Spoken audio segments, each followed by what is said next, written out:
When we need to relax, to rejuvenate, and to replenish ourselves, we take a vacation.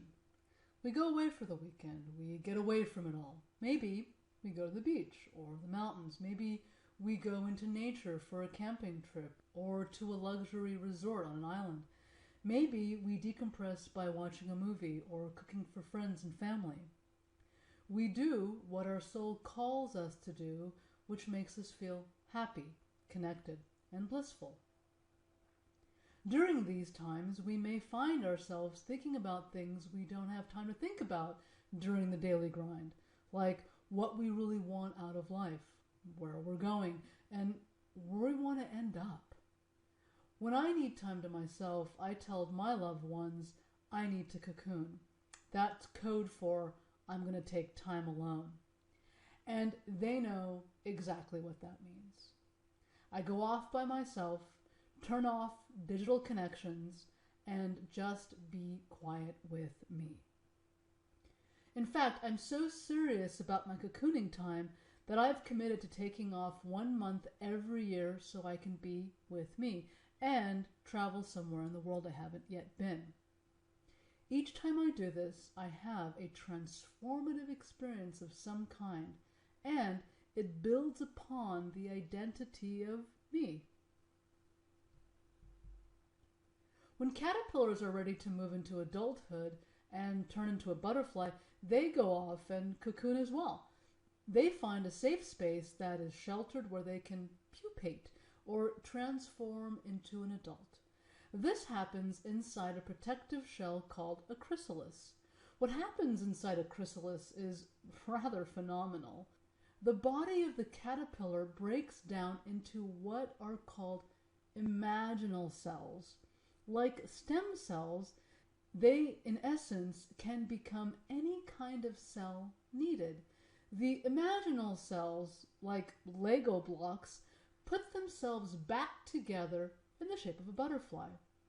And get this, according to research done at Georgetown University, the caterpillars and butterflies that emerge from the chrysalises may remember some of their lives as caterpillars. I know, crazy, right? You can actually Google this research, and it's quite fascinating how they ran the study. And you did get that those cells are called imaginal cells, right? Okay, cool. Our ego is our identity. We have painstakingly crafted our ego block by block over the course of decades. Every experience has been one of those blocks, laying down a foundation of understanding and learning. This foundation of learning and understanding has allowed us to distinguish who we are from everyone else. From this state, we have crafted, innovated, designed, and become. And every step has been fundamental in order for us to arrive exactly where we're standing right now.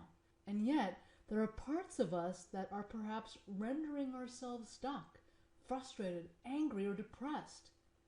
It is here at the heart of each of these states of being that we can invite transformation, where you can begin to allow your thoughts to become your imaginal selves and redesign your identity.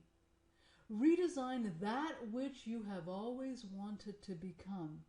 And as we choose to move into transformation and change parts of ourselves that no longer serve us in ways that we note are not aligned with our life purpose, not aligned with our happiness or our passion, our ego is invited to play the role of the chrysalis, the warrior, the protector, the shield, or the place of shelter, where we can be safe from the outside world as we rearrange ourselves internally.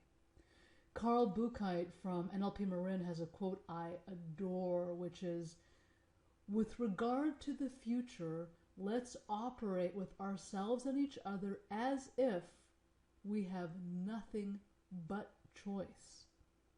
With regards to the past, let's operate with ourselves and each other as if we had no choice."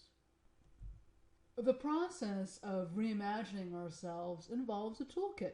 Your imagination is only as big as your inner toolkit. And the point of the toolkit is to build whatever is needed for you in the moment. Each part of you has a specific skill set, particular talents, and places of hurt. If parts of you are cordoned off or compartmentalized or hidden in your shadow, then when you experience a trigger from a specific instance, do you have the tools needed to be a masterful self-regulator in that moment? Can you create spaciousness between what just happened and your feelings? Can you mediate between the person and yourself while the other party might be reactive or making it all about them? Knowing what is in your toolkit is important, just like knowing what's in your fridge when you go shopping. When you have an idea of what you have in your toolkit, then you might begin to notice what might be missing and where you might need to add a little extra. When we integrate the fractured parts of ourselves, we bring them into light and we're able to offer them the tools in our toolkit. And every part of us wants to be helpful. Sometimes they just don't know how.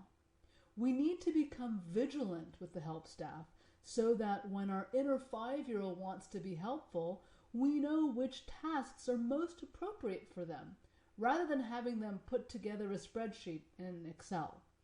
I often find people who are overwhelmed at the office on a particular day have a younger version of themselves trying to do the job of an adult. So, grab your toolkit, all the imaginal selves you can find, get away from it all in just the ways that resonate with you, allow your ego to take a protective stance for you, and go build a new foundation for yourself. It's so worth it.